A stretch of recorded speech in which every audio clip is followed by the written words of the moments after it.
अस्मद्गुरुभ्यो नमः। अस्मत्परमगुरुभ्यो नमः। अस्मत्सर्वगुरुभ्यो नमः। श्रीमते रामानुजाय नमः। यतिपतिपदभृङ्गं कौशिकाब्धिशतन्द्रं सठरिपुमतसक्तं वादिसिंहार्यभक्तं कमलनयनमार्यानन्तवर्यैकशिष्यं सकलबुधवरिष्ठं योगिराजं भजामि। श्रीवत्सवं सकलसूदरिपूर्णचन्द्रं श्रीकृष्णसूरिपदपङ्कजभृङ्गराजं श्रीरङ्गवेङ्कटगुरुत्तमलब्धबोधं भक्त्या भजामि गुरुवर्यमनन्तसूरिम्। यो नित्यमच्युतपदाम्बुजयुग्मरुग्म व्यामोहतः सवितराणि तृणाय मेने अस्मद्गुरोर्भगवतोऽस्य दैकसिन्धो रामानुजस्य चरणौ शरणं प्रपद्ये। मातरन्नमामि कमले कमलायताक्षी श्रीविष्णुहृद्कमलवासिनीमाता क्षीरोदजे कमलकोमलगर्भगौरी लक्ष्मी प्रसीद सततं नमतां शरण्ये। अखिल भुवन जन्मास्ते ममङ्गादिलीले विनत विविधभूता भ्रातरक्षैकदीक्षे श्रुतिशिरसि विदीप्ते ब्रह्मणि श्रीनिवासे भवतु मम परस्मिन् शेमुषी भक्तिरूपा भवतु मम परस्मिन् शेमुषी भक्तिरूपा। अखिल हेय प्रत्यनिक कल्याण के ताना श्वेतर समस्त वस्तु विलक्षणानंद ज्ञानानंदय स्वरूप अकारण करुणा वरुणालय भक्त मानसा कल्पतरु परम दया सागर श्रीपति श्रीमद नारायण भगवान एवं श्रीमद वेद मार्ग प्रतिष्ठापनाचार्य भय वेदांत प्रवर्तक आचार्य अनंत श्री विभूषित संपूर्ण आचार्य श्री चरण माँ इस दास को वासुदेव रामानुज श्री वैष्णव दासानुदास को साष्टांग प्रणाम सदा सर्वदा स्वीकार्य होस् एवं गुरुजनहरू जो भगवत भागवत आचार्य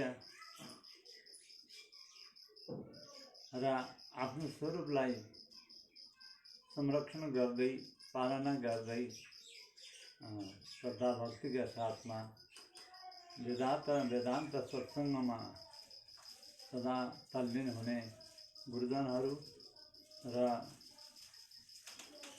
हाम्रा देश विदेश में हुने आचार्य श्रीगण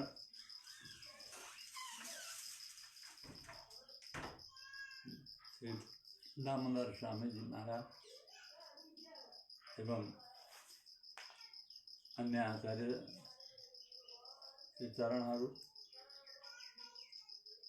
अरू भक्त भागवत जन्म सदा सर्वदा को हार्दिक शुभकामना साष्टांग प्रणाम स्वीकार भइरहन्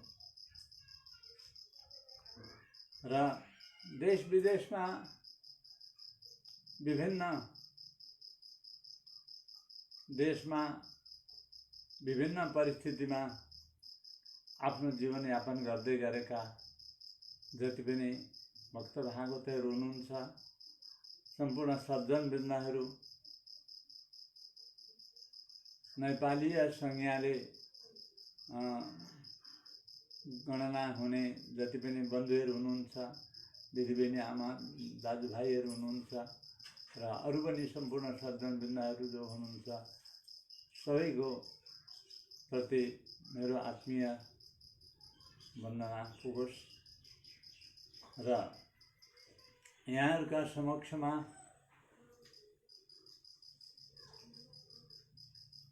आज सानो समयलाई लिएर यहाँ उपस्थित भइएको छ। थोरै समयको थोरै प्रसङ्गमा सबै कुरा पुरा नभए पनि जे जति सकिन्छ भ्याइन्छ त्यो गरेर यस समयलाई सदुपयोग गरौँ भन्ने सम्झना हो। त हाम्रा अध्ययन अध्यापन जो श्रीमन्नारायण देवस्थान पेजबाट सञ्चालित हुँदैछन् ती पाठशालाहरू पाठहरू निरन्तर चलिरहन्छन् नै भन्ने विश्वासमा छौँ र अध्ययनको क्रममा विशेष गरेर वेदान्तको अध्ययनको क्रममा प्रतिपदा तिथिमा अवकाश विश्राम लिने गुरुजनहरूले आचार्यहरूले विश्राम लिने एउटा मर्यादा छ। त्यसो हुँदाखेरि आजको दिनमा हाम्रो वृन्दावनवासी सारा जीवन वेद वेदान्त अध्ययन गरेर अध्यापन गराएर सारा जीवन यापन गर्नुहुने आबाल ब्रह्मचारी सदाचारी अनन्त श्री विभूषित वेदान्ती स्वामीजीबाट हामीले जुन वेदान्तको अत्यन्त गुणार्थ गम्भीर विषयलाई प्रतिपादन गर्दै हुनुहुन्थ्यो। त उहाँ आज विश्राममा हुनुहुन्छ। विश्रामको अवस्थामा उहाँलाई विश्राम भए पनि यो समयलाई चाहिँ विश्राम नदिउँ भन्ने आग्रह कता कताबाट आएको हुँदा त्यो विश्राम नदिनका लागि एउटा निमित्त मात्र सानो छोटो यो वृद्ध भए नि बच्चो यहाँ उपस्थित भइरहेछ। त आजसम्म हामीलाई मिल्दै गरेका गङ्गाहरू सत्सङ्ग गङ्गामा हामी स्नान गरिरहेका छौँ। यो सत्सङ्ग गङ्गाधारामा स्नान गर्ने प्रसङ्ग प्रचलितै रहिरहोस् भन्ने शुभचिन्तन पनि छँदैछ। यहाँहरूको पनि त्यही शुभ आशीर्वाद होला र त्यो सत्सङ्ग यसलाई अनुभव हुन्छ। एउटा सत्सङ्ग गङ्गाधारा भनौँ गङ्गा यमुनाको वारिपारीको प्रसङ्गमा स्नान भइरहेको छ, सत्सङ्ग भइरहेको छ प्रातःकालीन अवस्थामा भने सायंकालीन अवस्थामा अश्विनी ताम्रपर्णी कावेरीको किनारमा स्नान सत्सङ्ग प्रसङ्ग अनुभव भइरहेका छन्। त्यसरी सत्सङ्ग प्रसङ्ग हुँदै हुँदै जाँदाखेरि आजको दिनसम्म हामीले यही सुन्दै आएका छौँ कि हाम्रा जीवनमा हामीले जान्नुपर्ने अत्यन्त आवश्यक गम्भीर ज्ञानहरूका प्रसङ्ग कति चले, यहाँहरूलाई कति ज्ञान भएको छ, कति रहेको छ, कति यन्त्रमा सुरक्षित राख्नुभएको छ, त्यो अनुभव गर्दै जानुपर्छ। अहिले यसो सानो प्रसङ्गमा हामीले विशेष गरेर तत्त्वत्रयका विषयमा जहाँ तक हुन्छ श्रवण मनन गर्ने प्रयास गऱ्यौँ। आचार्य श्रीबाट वेदान्तका गुणार्थ श्रवण मनन गर्दै आयौँ। यद्यपि हाम्रो शुष्क हृदयमा ती वेदान्तामृत रहन, ती स्थायी रूपले चलिरहन, धारा बगिरहन कठिन हुँदो रहेछ। तापनि हाम्रो उनै संस्कारले सम्पन्न भएको जीवन र अन्तर्हृदय भएको हुनाले पक्कै त्यही धाराले शुष्क हृदयलाई पनि केही न केही आर्द्र बनाउलान् भन्ने आशाले हामी सबैले श्रवण मनन गरिरहेका छौँ। मलाई विश्वास छ देशका कुना कुनामा जहाँ जहाँ भए पनि अवश्य यी सन्देशहरू सुन्दै सुन्दै र उहाँ आचार्यजीहरूबाट बक्सिएका आर्थिक उपदेशहरू र तत्त्वज्ञानका प्रसङ्गहरू अवश्य सुनिरहनु भएको छ। जहाँ तक हुन्छ आफ्ना हृदय कोष्ठमा नोट गरेर राखिराख्नु हुनेछ र हाम्रा विशेष प्रसङ्ग तत्त्वत्रयको निरूपण भइरहन्छन्। किन हामी जहाँ जहाँ रहे पनि जहिले जहाँ रहे पनि जस्तो स्थितिमा भए पनि तिनवटा तत्त्वका बिचमा छौँ, हामीसँग छन्। हामी व्यक्ति व्यक्ति छौँ र पनि ती तत्त्वत्रय हामीसँग संयुक्त छन्। यो कुरा हामी सुन्दै सुन्दै आएका छौँ। कति यसका यो प्रश्नमा माने प्रतिपादन भएनन्, चर्चा परिचर्चा भएन भने पनि विषय हाम्रो यही नै छ र यसैमा हामीले अगाडि पनि ध्यान दिँदै जानेछौँ कि तत्त्वत्रय भनेर त्यही हामीसँगै भएका तत्त्वत्रय हुन्। अब हामीलाई नै चिन्नुपर्ने, हामीले नै जान्नुपर्ने, बुझ्नुपर्ने भइरहेको छ। यद्यपि जन्मदेखि अलिअलि जान्ने भएदेखि नै यी कुरा हामीसँगै छन्। गर्भ, जन्म, युवावस्था, प्रौढावस्था, वृद्धावस्था, अन्तिम अवस्था, सबै अवस्थामा हामीसँग यी रहि नै रहन्छ। यी हुन् अब सबैले जानेकै कुरा हो, सबैसँग यो भइराखेको कुरो हो, भरिराखेको कुरो हो कि प्रकृति एउटा, हामीले प्रकृतिलाई भौतिक भनेर चिन्दछौँ, भौतिक तत्त्व। त्यसको मूल स्वरूपलाई भन्दा प्रकृति भनिन्छ, माया भनिन्छ। अनि अब त्यसको विशाल विस्तार हुँदै आएको स्वरूपलाई भौतिक भनेर हामीले पञ्चभौतिक शरीर भन्छौँ। त्यो पञ्चभौतिक शरीरको रूपमा यो हाम्रो पाँचभौतिक तत्त्वका रूपमा यो शरीर रहेको छ। सबैको 84 लाख जोनीमा रहेका शरीरमध्ये विशेष गरेर जानकारी पनि साथमा लिँदै गर्ने जोनी चाहिँ मनुष्य जोनी हो। यो मनुष्य जोनी यद्यपि पाँचभौतिक हो तापनि अत्यन्त महत्त्वपूर्ण छ। यसका विषयमा शास्त्रले भुरी भुरी प्रशंसा गरेका छन्। शास्त्रमा मात्रै होइन, देवताहरूले पनि, सारा देवी देवताहरूले मानव जीवनको महिमा गान गर्नुभएको छ। अहो अमीशाम किमकारी शोभनम, यो बारम्बार भन्न मन लाग्छ कि हाम्रो आफ्नै महत्त्व अर्काले, यहाँ तक कि देवताहरूले, ब्रह्मादि देवताहरूले पनि वर्णन गरिरहेका छ। जुन जीवनको महत्त्व नजानेर यसलाई दुरुपयोग पनि हामीबाट भइरहेको छ।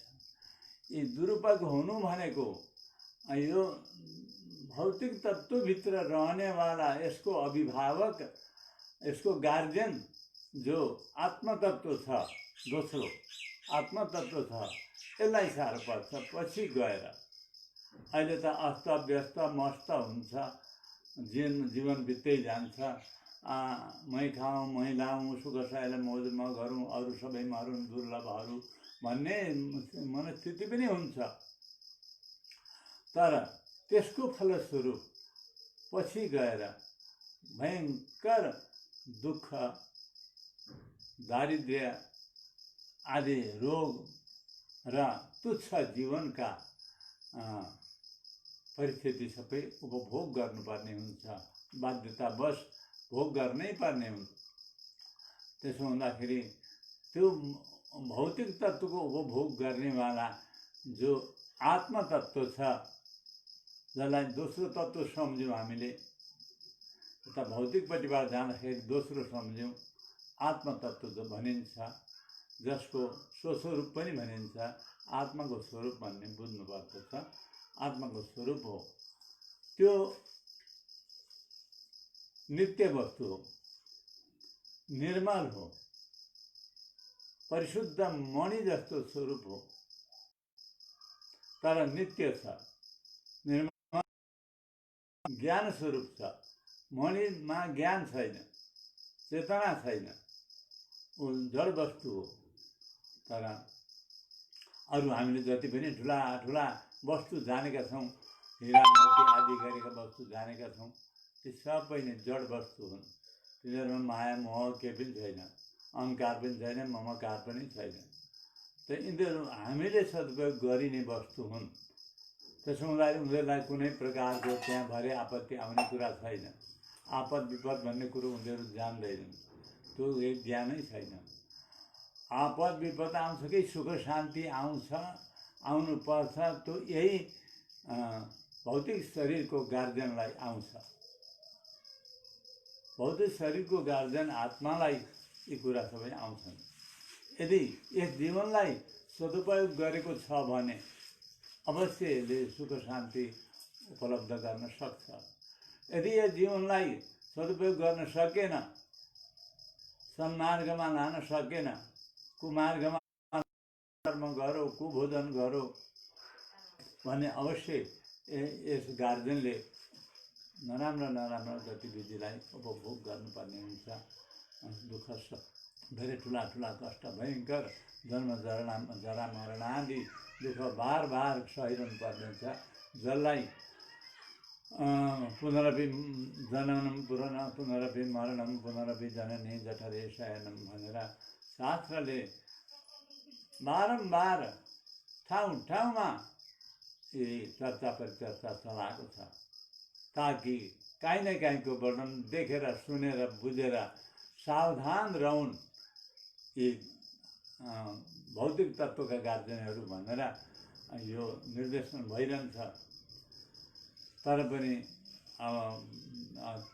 विपरीत कुमार्गमा जाने गइरहन्छ। तर मनुष्य मात्रले यी कुरा राम्ररी बुझेर आफ्नो लाइन के हो, वास्तवमा मनुष्य जीवनको लाइन के हो, त्यो अवश्य विचार विमर्श गर्नुपर्ने हुन्छ। अस्तु, यसरी देवताहरूले त राम्रो गर्ने मानव जीवनको महिमा अहो अमीषाम किमकारी शोभनम प्रसन्न येषां सृजता स्वयं हरि, कि यो मानव जीवनमा के पुण्य थियो, के कर्तव्य थियो, के गर्थे यिनीहरूले र आज यस्तो उत्तम चोला पाए, जुन चोलालाई प्रभु परमात्मा श्रीमन नारायणले पनि एउटा साधारण बालबच्चो भएर यिनीहरूका घर घरमा नाच्नु खानु लाउनु बस्नु पर्यो। सैकडौँ वर्ष, हजारौँ वर्षसम्म यी मानवसँग घुलमिल भएर, दाजुभाइ भएर, भाइ भान्जो भएर, ज्वाइँ भएर, छोरो नाति भएर, मनुष्यका जति पनि साइना छन् ती साइनाको सम्बन्धी भएर यहाँ भूभागमा प्रभु परमात्माले वितरण गरिबक्स्यो, रहिबक्स्यो।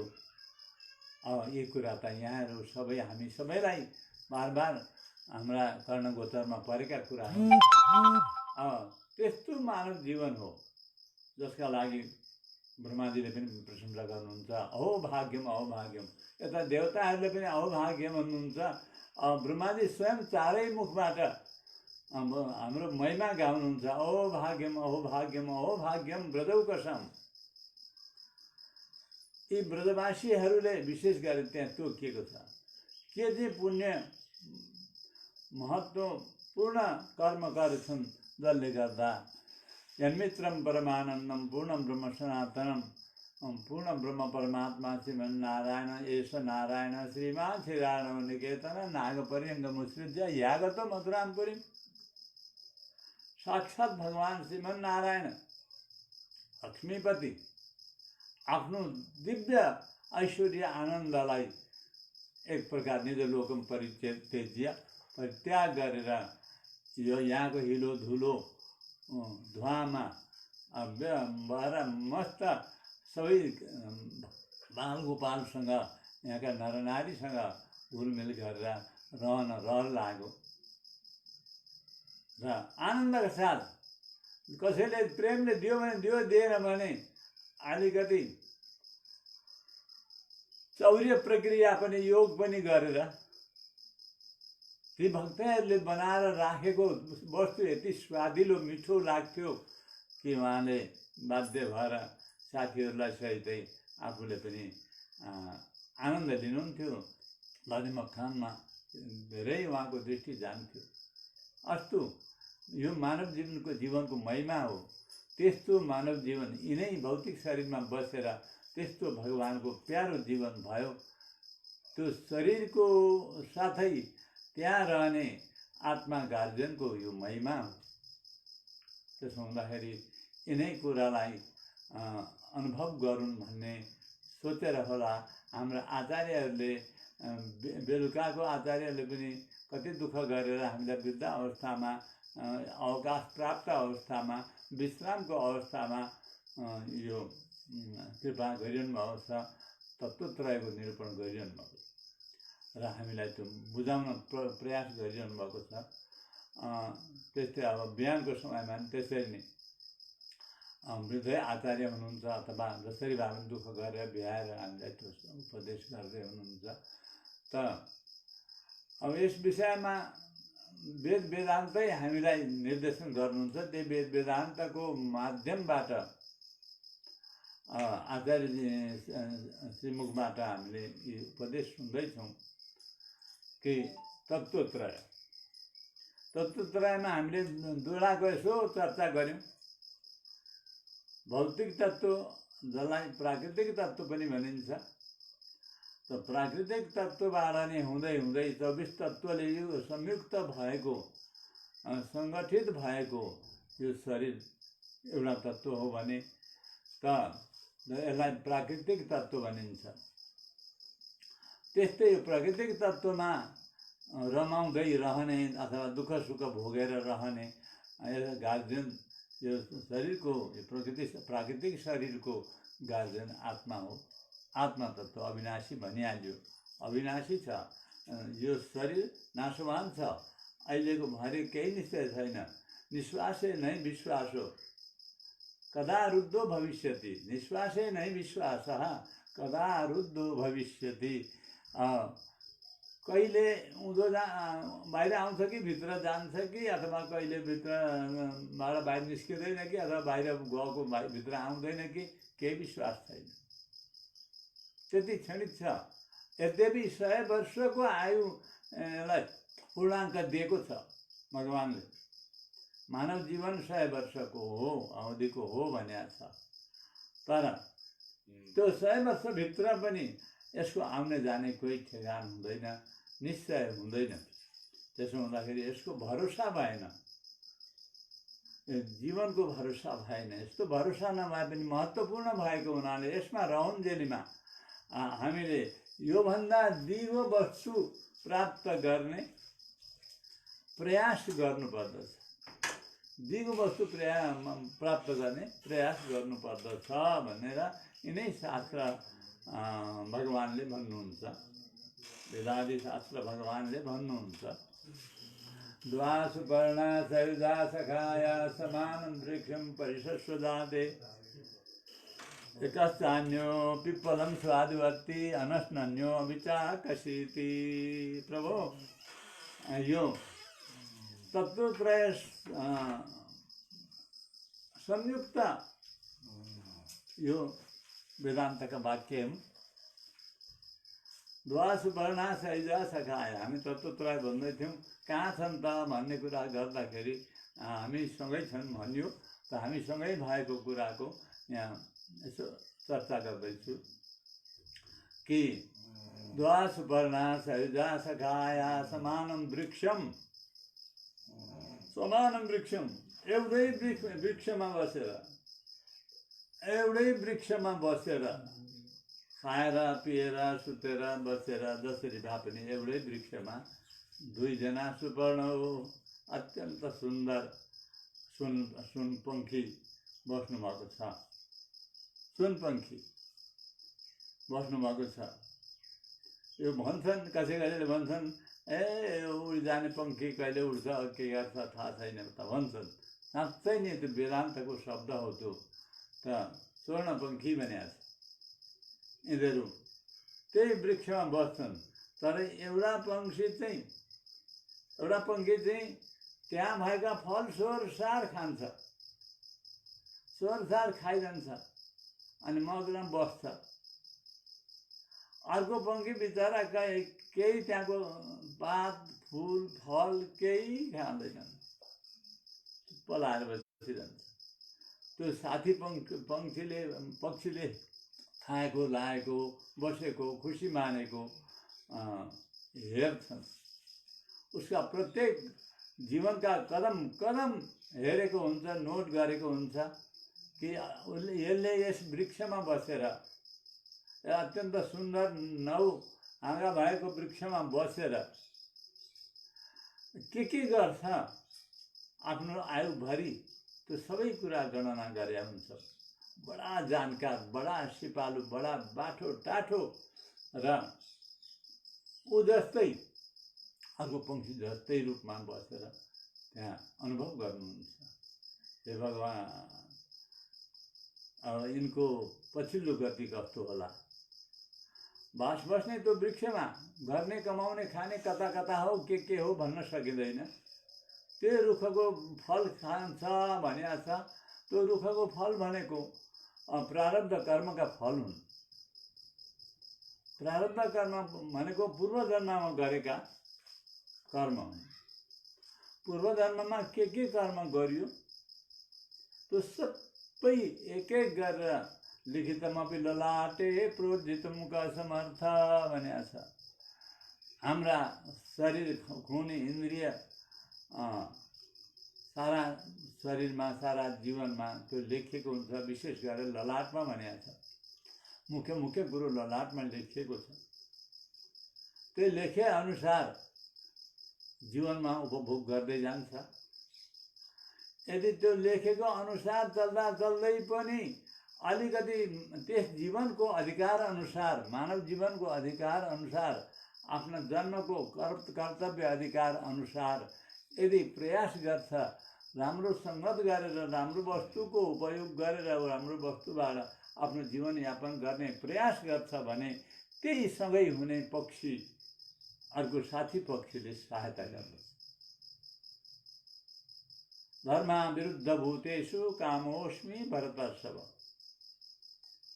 त धर्मको अविरुद्ध अथवा धर्मानुकूल केही कर्तव्य गर्छ भने, उसका जीवनमा भएको कर्तव्य गर्छ भने त्यसमा कर्तव्यमा सहयोग अवश्य अर्को साथी पक्षीले पुर्याउनुहुन्छ।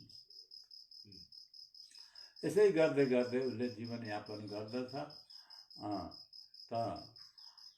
त्यो फल खान्छ। उसमा फल भनेको प्रारब्ध कर्म हो। त्यो फल खाइरहन्छ। उसले अगाडिका लागि पनि कर्म थुप्रो लाउँछ। त्यो अगाडि उसले जीवनमा गर्दै गएका कर्मका फलहरू पनि अथवा कर्मका के भन्नु बुदाहरू पनि ऊ साथमा हुने पक्षीले माने नोट गरेर राखेको हुन्छ। उसले कहिल्यै बिर्सिनेवाला छैन। भले यसले कमाउनेले बिर्सेला, कति कमाए कति के गरे मलाई यसलाई थाहा छैन। त्यही कुरा भगवान्ले भन्नुहुन्छ, बहुनी मे व्यतीतानि जन्मानि तव 4 जना तान्यहं वेद सर्वाणि न त्वं वेत्थ परन्तप। जति तपाईँहरूका जन्म भए, जति जति रुखमा बस्नु भयो त्यहाँ म सँगै छु। जहाँ पनि म सँगै छु। सबै कुरा मलाई थाहा छ र जे गर्यो त्यो जीवनमा त्यो सबै थाहा छ। मेरा जति भए जे भए त्यो पनि मैले जान्न हुनेसम्म अनन्त भएको हुनाले पल्लो छेउ त भन्नु हुँदैन, मैले जानिँदैन। तर मैले जाने हुन्छु। तपाईँहरूको पनि गतिविधि, मेरो पनि गतिविधि जाने हुन्छु। तान्यहं वेद सर्वाणि न त्वं वेत्थ परन्तप। तपाईँहरूलाई त्यो थाहा छैन। यदि मैले भनेको मान्नुभयो भने, मान्यो भने म त्यसमा सहयोग गर्छु भनेर वचन हुन्छन् त्यहीँनेरि। तर यो कोही पक्षी मान्छन्, कोही पक्षी मान्दैनन्, यो भन्न सकिँदैन। त्यो रुखमा बस्ने पक्षी कोही मान्छन्, कोही मान्दैनन्। त्यहाँ भएको फल खान्छन्। तर फलस्वरूप अन्तिममा गएर त्यो फल खाइसकेपछि त्यसमा त्यो वृक्षमा बसेर फल खाइसकेपछि र उसको म्याद गइसकेपछि त्यो वृक्षको पनि लड्ने बेला, पल्टिने बेला, ढल्ने बेला आएपछि अनि त्यो खाएर बलियो भयो होला भन्दा लुते छ, अत्यन्त दुब्लो पत्लो छ। हाय हाय, अब यस्तो म कमजोर भएँ, अब म कहाँ जाने हो, जानु छ कहाँ कुन साथ लिकन, तँलाई मालुम छ कि यो कुरा मन भन्नुहुन्छ। आफ्नो मनलाई भन्नुहुन्छ जानु छ कहाँ, कहाँ जाने। अब यति बेला त वृक्षमा बस्यो, अब कहाँ जाने, के लिएर जाने, कुन बाटो जाने, कुन ठाउँमा पुग्ने, धेरै गहिरो सोच्ने कुरा। त्यो त्यति बेला सोध्छ, चिन्तन गर्छ, के गर्ने हो, कहाँ जाने हो, के लिएर जाने हो, के कमाइयो त्यति बेला। त्यो वृक्षमा त के फल खाइयो, फ्याँकियो, खाइयो, पचाइयो, फ्याँकियो, खाइ खलासी, खाइयो सकियो। वृक्ष पनि ढल्ने बेला भयो, त्यहाँको फल पनि खाइसक्यो, पात पनि झरिसके, सिक्रो भइसक्यो। अब यस्ता अवस्थामा जानेर आफै छोड्नुपर्ने, तैपनि अस्तिदेखि बसेको रुख भएको हुनाले छोड्न मन लाग्दैन। त्यो पक्षीसँगै ढल्नुपर्ने हुन्छ, त्यो वृक्षसँगै ढल्नुपर्ने हुन्छ। बडा त्यति बेला पनि ती साथीले छोड्नु भयो, छोड्नुहुन्न। चाहे त्यो साथीलाई अथवा त्यो अर्को पक्षीलाई चाहे जतिसुकै दुःख होस्, त्यसले जहाँसुकै आफ्नो कर्म अनुसार जहाँसुकै जानु परोस्, तर त्यो साथी यस्तो दिगो साथी कि सबै कुराले छोडिदेला, उसलाई सबैले छोडिदेला।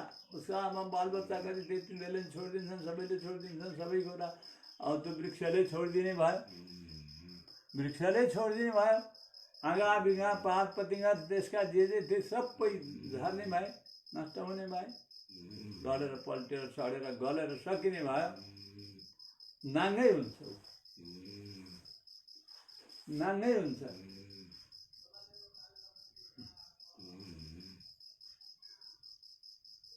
नाङ्गै हुन्छ।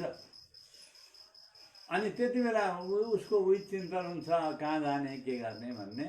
तर कर्मानुगो गच्छति जीव एकः। त्यो प्रेरणा गर्ने कोही हुन्छ उसको, त्यसले प्रेरणा गर्छ, तैँले यस्तो यस्तो कर्म गरेका छस्, त्यस कारणले देवताहरू साक्षीहरू हुन्छन्। 14 साक्षी हुन्छन् भनेको छ भागवतमा। 14 साक्षीले तैँले यति राम्रो कर्म, यति कर्म गरेको छ, त्यस कारणले तैँले यहाँ जानुपर्छ भनेर साक्षी बोक्ने पनि हुन्छ। उसले कर्म आफूले गरेका कर्मका अनुसार अर्को वृक्षमा जानुपर्ने हुन्छ। उसलाई अर्को वृक्ष मिल्छ, सानो भालो बिरुवा मिल्छ, पौधा मिल्छ, सानो बीजदेखि लिएर त्यसको पौधा बिरुवा कत्रो हुन्छ, त्यसमा प्रवेश गर्छ। त्यो बिरुवा लगभग 5 महिनाको भएपछि अनि त्यसमा प्रवेश गर्छ। र अस्ति कता घुम्दै थियो, त्यो आफूले फेरि अर्को बस्नुपर्ने, निर्वाह गर्नुपर्ने वृक्षमा फेरि प्रवेश हुन्छ। अनि फेरि त्यसले क्रमशः आफ्नो त्यहाँ भएको जुन अवस्थामा प्रवेश हुन्छ, त्यस अवस्थामा त्यो वृक्ष अत्यन्त सानो र अति सुकुमार भएको हुनाले अत्यन्त कष्टमा हुन्छ। त्यसलाई तातो चिसो थाहा हुन्छ, तर निवारण गर्न सक्दैन। तातो भए पनि तातो भयो भन्न सक्दैन, चिसो भयो भने चिसो भयो भन्न सक्दैन, अप्ठ्यारो भयो भने पनि अप्ठ्यारो भयो भन्न सक्दैन। तितो पिरो अमिलो टर्रो अप्ठ्यारो सजिलो सबै नै सहनुपर्छ। रुन्छ, धरी रुन्छ। त्यहाँ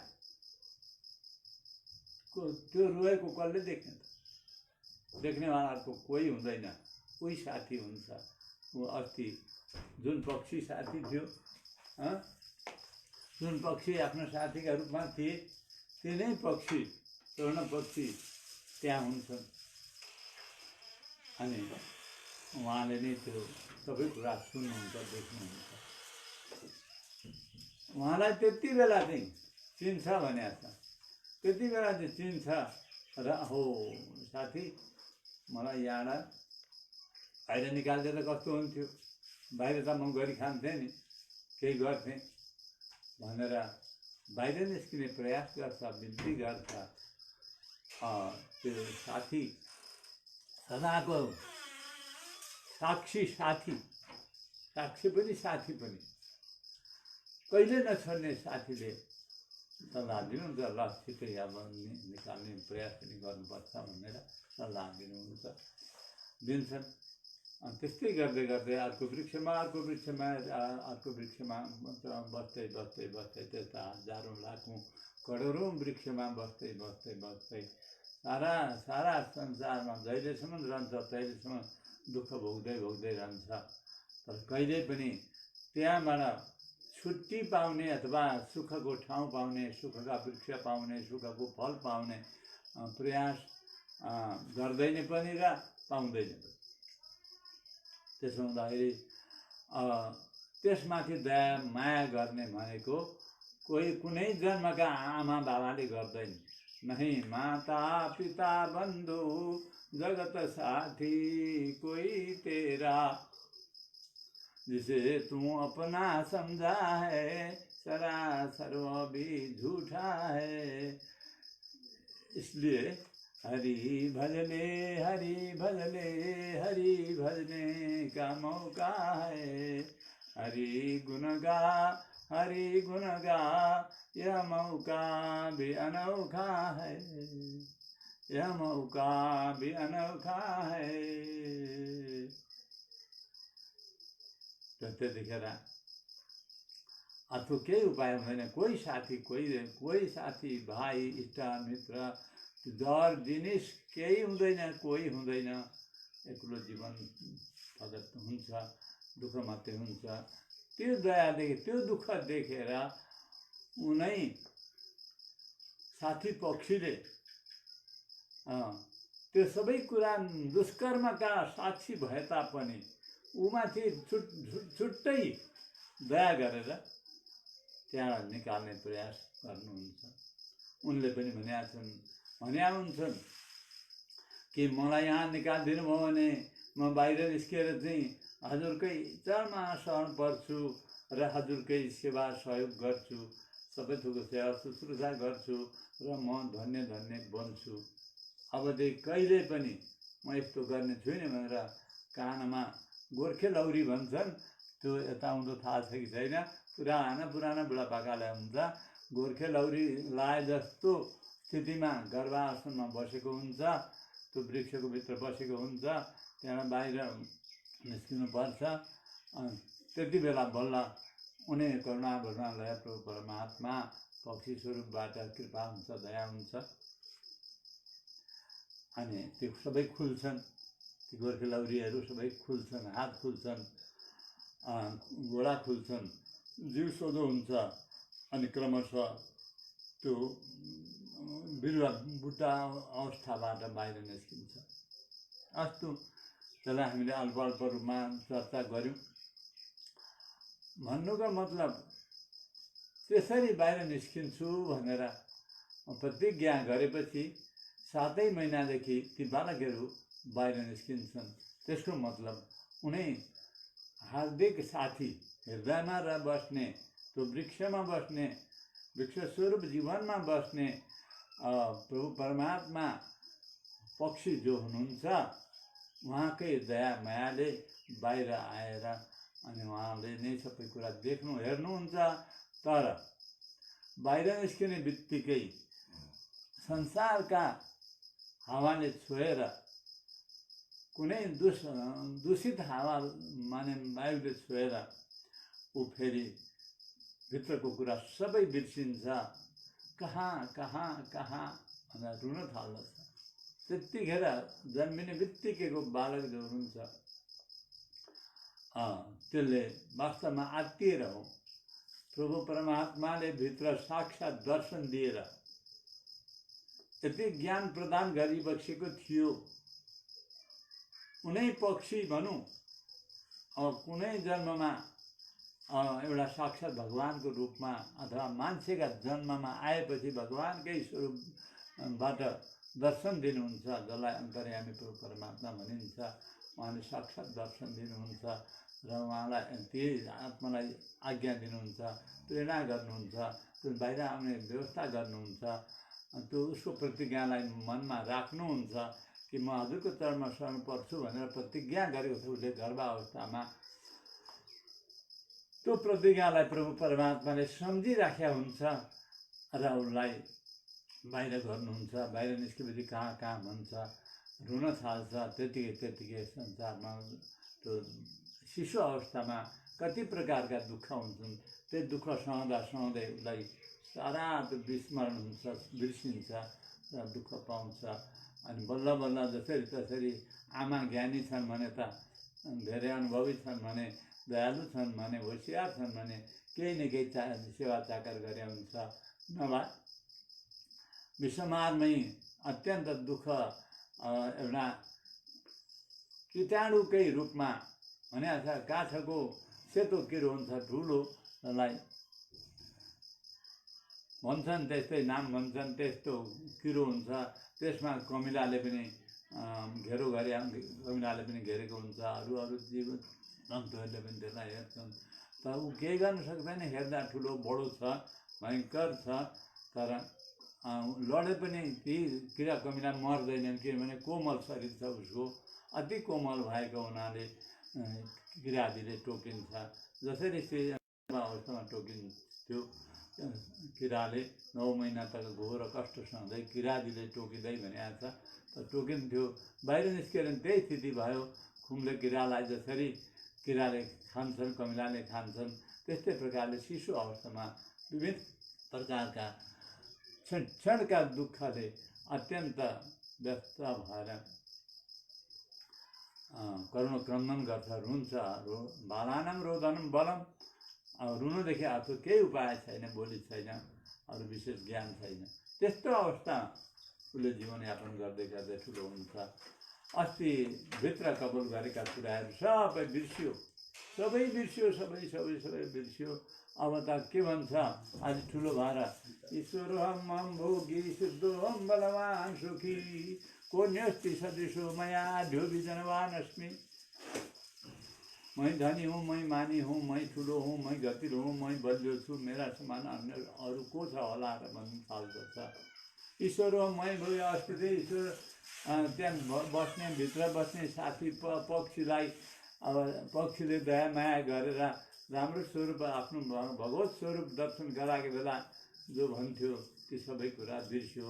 त्यति बेला ईश्वर भगवान हुनुहुन्छ भन्ने जानेर उसले स्तुति वन्दना गरो, जसलाई गर्भस्तुति भनिन्छ, त्यो गरेर उसले प्रभुलाई खुसी पारेको थियो।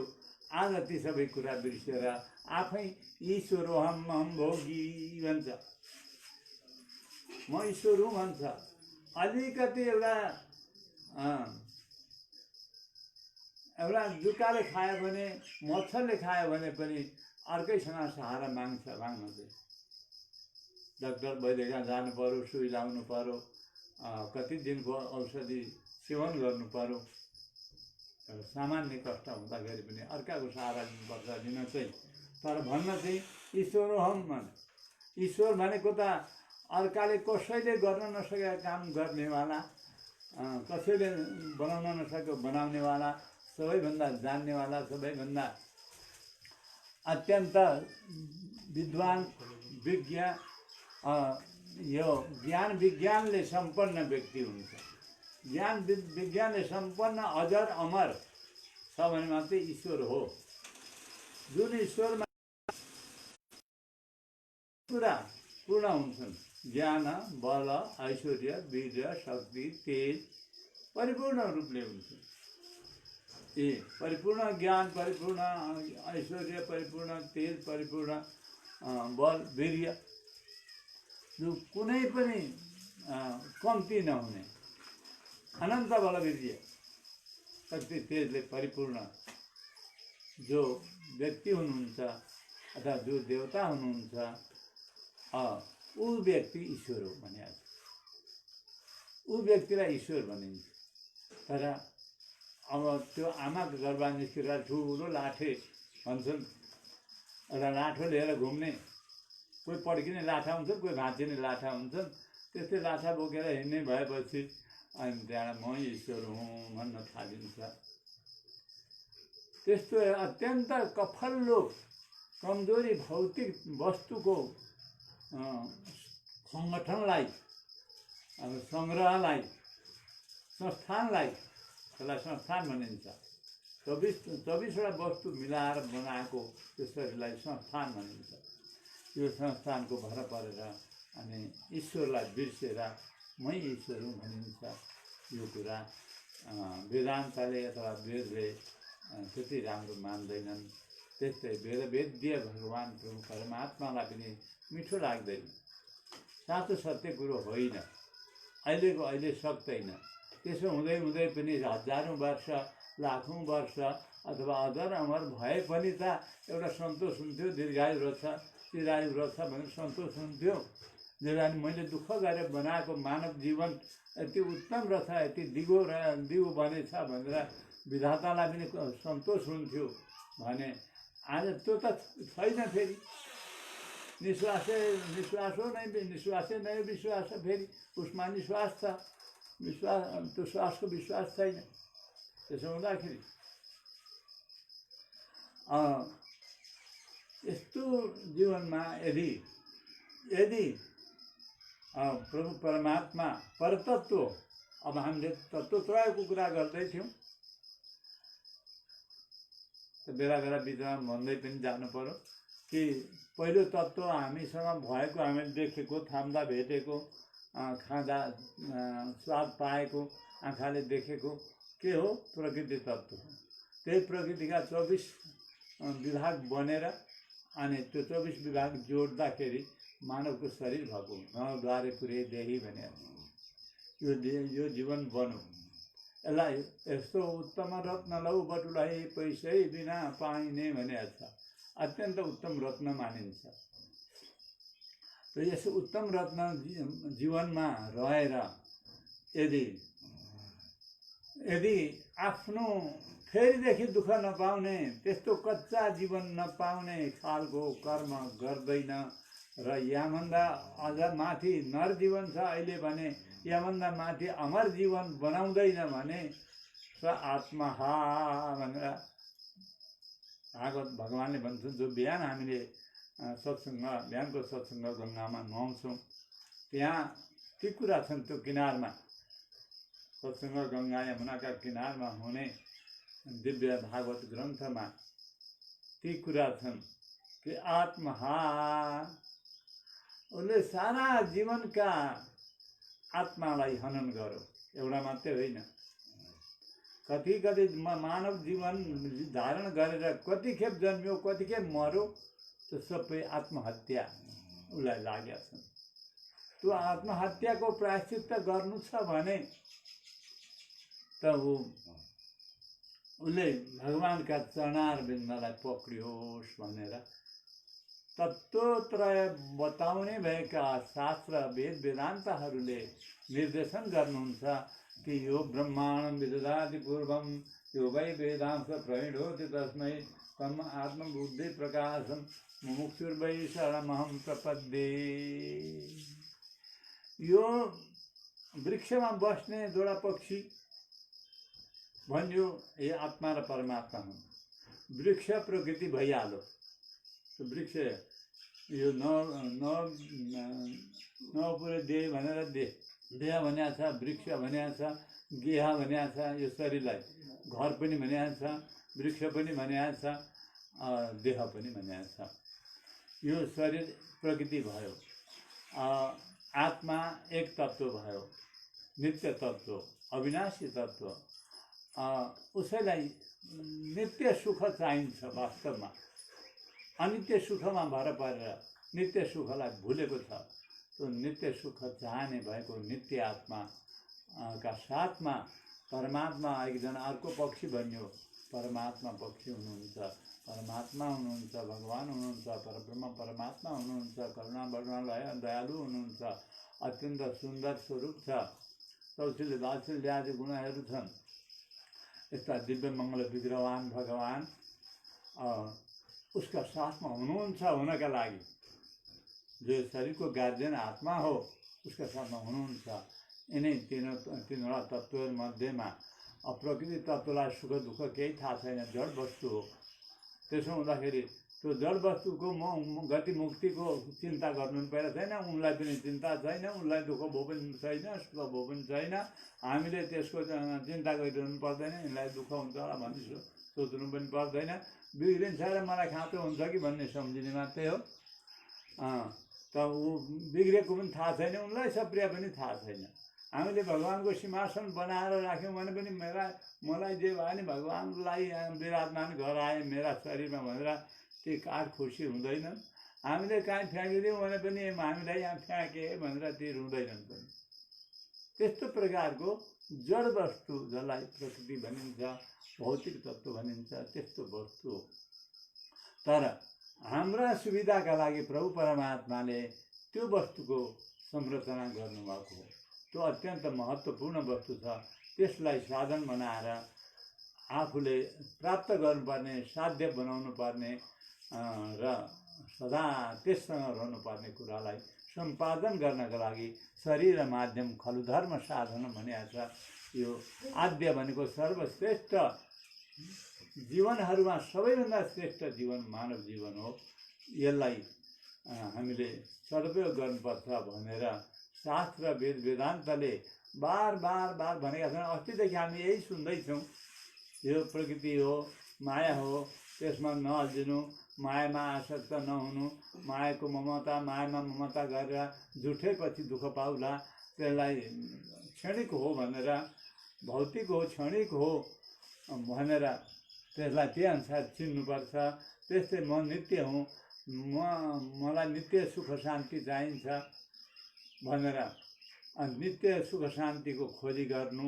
नित्य सुख शान्तिको दाता उही साथै हुनुहुन्छ, जसलाई परमात्मा भनिन्छ, भगवान् भनिन्छ, परब्रह्म भनिन्छ। आत्मेति ब्रह्मेति परमात्मेति भगवान् इति शब्दते। ज्ञानीजनहरूले ब्रह्म भन्छन्, आत्मा ब्रह्म, परब्रह्म। परब्रह्म परमात्मा हुनुहुन्छ। कसैले भगवान् भन्छन्, कसैले परमात्मा भन्छन्। हो वस्तु एउटै वस्तु अथवा एउटै भगवान् हुनुहुन्छ। त्यसो हुँदाखेरि अब हामी बिहानको गङ्गामा जाउँ है त। बिहानको गङ्गामा के प्रसङ्ग आउँदै थियो भने मुमुक्षौ घोर रूपान् हित्वा भूतपति नथ नारायण कला शान्ता भजन्ति हेन सूयवः। त्यो वृक्षमा बस्दा हैरान भएको आत्मालाई भगवान्ले कसरी मानव जीवन दिएर, मानव जीवन माने कति जीवनभरि फकाएर फुल्याएर आफूतिर घुराएर सद्गुरु प्रदान गरेर, सत्सङ्ग प्रदान गरेर, सत्सङ्गद्वारा सद्गुरुका पासमा पुर्याएर, सद्गुरुका पासमा पुर्याएर त्याज्योपाध्याय ज्ञान गराएर, यो त्याज्य वस्तु हो, प्रकृति एक तत्त्व त्याज्य तत्त्व हो, त्यो त्याज्य बुझेर त्याग्नै पर्ने, भरे छोड्नु पर्ने बुझेर यसको सदुपयोग गर्ने। अब ग्राह्य तत्त्व परमात्मा हो, उनलाई ग्रहण गर्नुपर्ने, शरणम प्रपद्ये हुनुपर्ने, ब्रह्मा हजुरका चरणारविन्दलाई समाइरहन्छु भन्नुपर्ने। त्यसरी भनेर बुझेर यो प्राकृतिक तत्त्व, अनित्य तत्त्व, प्रभाव तो नित्य भए पनि परिणामबाट अनित्य तत्त्व जो हो, यसलाई हामीले एक दिन परिणाम हुँदै हुँदै हाम्रो शरीरको मरण परिणाम हुन्छ।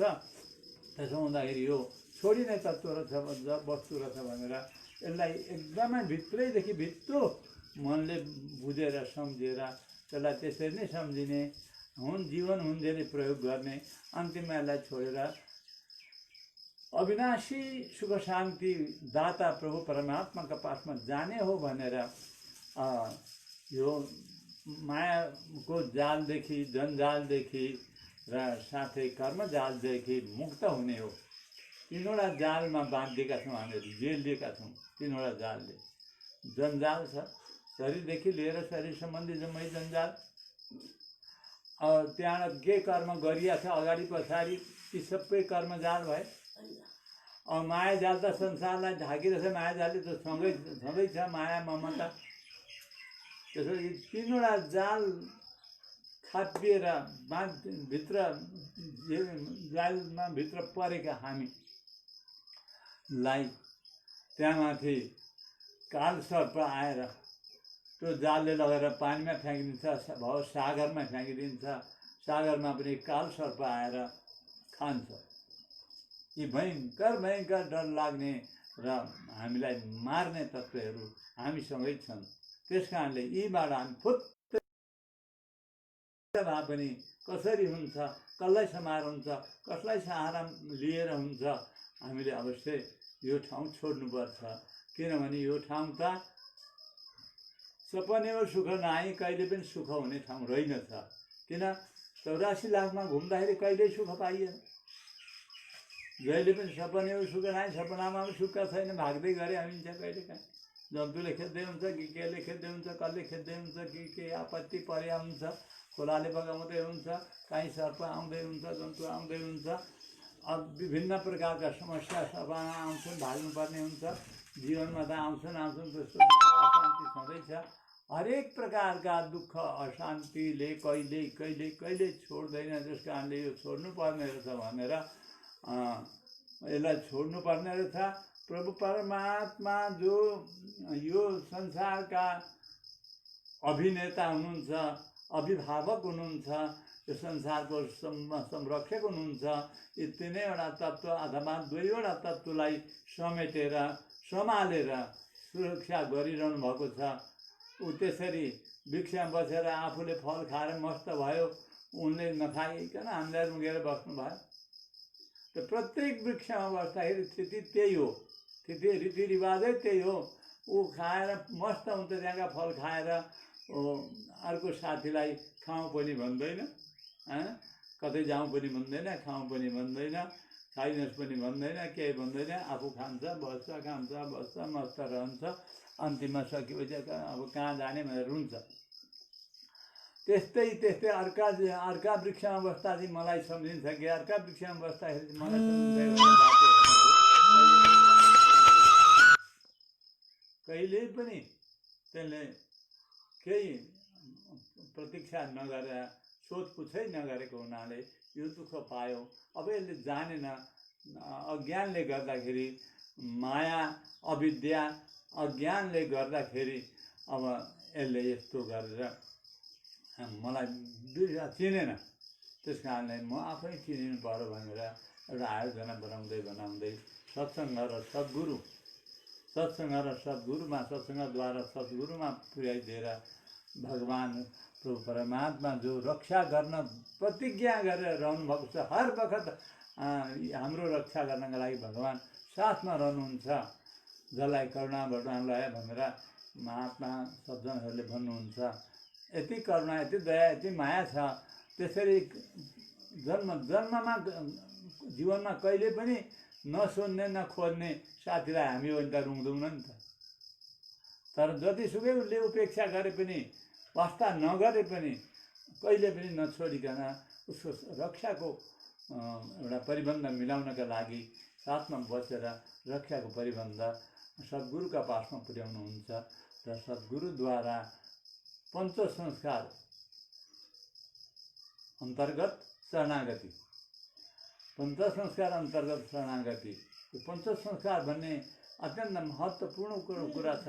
पाँच भौतिक शरीर छ, पाँच भौतिक शरीरमा 5 प्रकारका माया हामीलाई मायाले जेलेको छ। अघि नै भनिहाल्यो, अनेक प्रकारका मायाले जेलेको छ। यो भौतिक 5 भौतिक तत्त्वले हामीलाई गाँधेको छ, ग्रस्त छौँ। यसैलाई पनि भूतग्राम भनेको छ, भूतको गाउँ भनेको छ। यो भूतको गाउँमा कतिन्जेल बसोस् भनेर प्रभु परमात्माले हामीलाई सद्गुरुको पासमा पुर्याएर शरणागति भगवान्का चरणारविन्दमा शरण हुने व्यवस्था भगवान्ले आफै गर्नुभएको। यस गराइलाई हाम्रा शास्त्रमा हाम्रा आचार्यहरूले हाम्रा सन्त महात्माहरूले निर्हेतुक कृपा भनेको छ। भगवान्ले हामीले नभनिकन कुन चाहिँ वृक्षमा बस्दाखेरि कुन आत्माले भन्नु त, कुन पक्षीले भन्नु त, कसैले भनेको कुरै छैन। मै हुँ भन्छ जहाँ पनि। त्यसो हुँदाखेरि पनि प्रभुले दया माया गरेर अनि गुरुका शरणमा पुर्याउनु भयो, गुरु दैवत बनाउनु भयो। गुरु दैवत भएपछि अनि त्यो गुरु दैवत वस्तु आत्मालाई प्रभु परमात्माले आफ्नो आत्मसात गर्नुभयो, शरणमा लिनुभयो, स्वीकार गर्नुभयो र भगवान्ले भन्नुभयो अभयम सर्वभूतेभ्यो ददाम्येतद् व्रतं मम। यो मेरो व्रत छ, मेरा शरणमा आउनेलाई मैले रक्षा गर्छु भन्ने मेरो व्रत छ भनेर प्रत्येक अवतारमा हम स्मरामि मद्भक्तं नयामि परमां गतिम।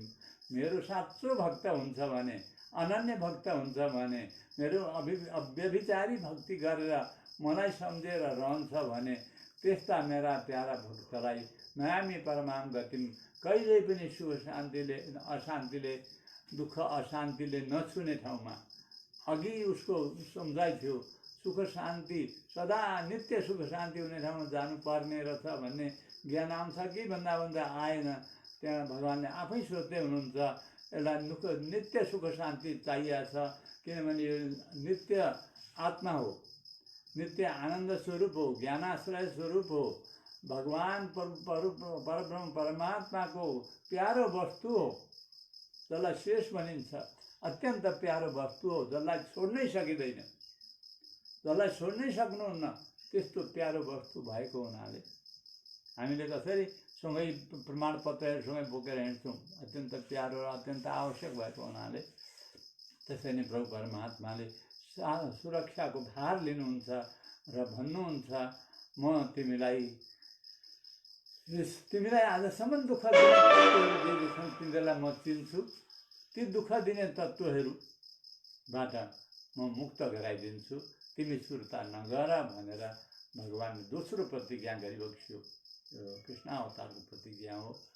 त्यस्तै प्रकारले प्रत्येक अवतारमा भगवान्ले हाम्रो रक्षाको निमित्त हामी समर्पित हुन सक्यौँ भने प्रभु परमात्मा त समर्थ हुनुहुन्छ हामीलाई जसरी पनि यो भवसागर, यो मायाको जाल, कर्मजाल और माया जालबाट, जन्जालबाट मुक्त गराएर सदा जीवी, सदा सुखी, सदा खुसी बनाएर राख्ने भगवान्को उद्देश्य छ।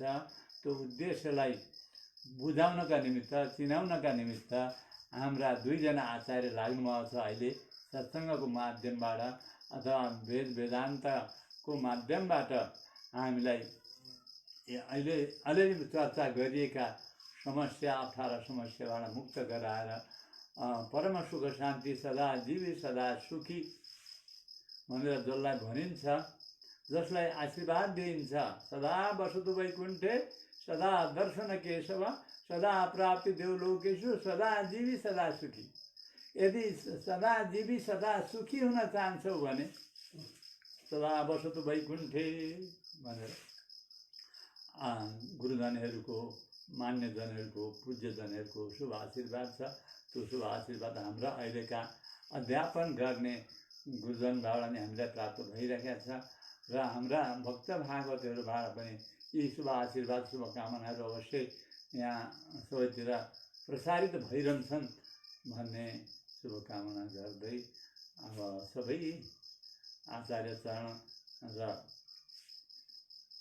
हाम्रा यस आयोजनाका अभिभावकहरू, भाइहरू जो हुनुहुन्छ, भक्त भागवतहरू जो हुनुहुन्छ, आमा दिदीबहिनीहरू जो हुनुहुन्छ र विशेष गरेर हामीले उहाँ अस्तिदेखि फेदैदेखि हामी शरणार्थीको एउटा विदेश पुनर्वास गराउने अथवा सुरक्षा गर्ने व्यवस्थामा भएका बेला प्रथम जाने आचार्य दामोदर स्वामी हुनुहुन्छ लगायत अरू आचार्यहरू जति पनि हुनुहुन्छ, मेरा प्यारा सबै आत्मीय हुनुहुन्छ।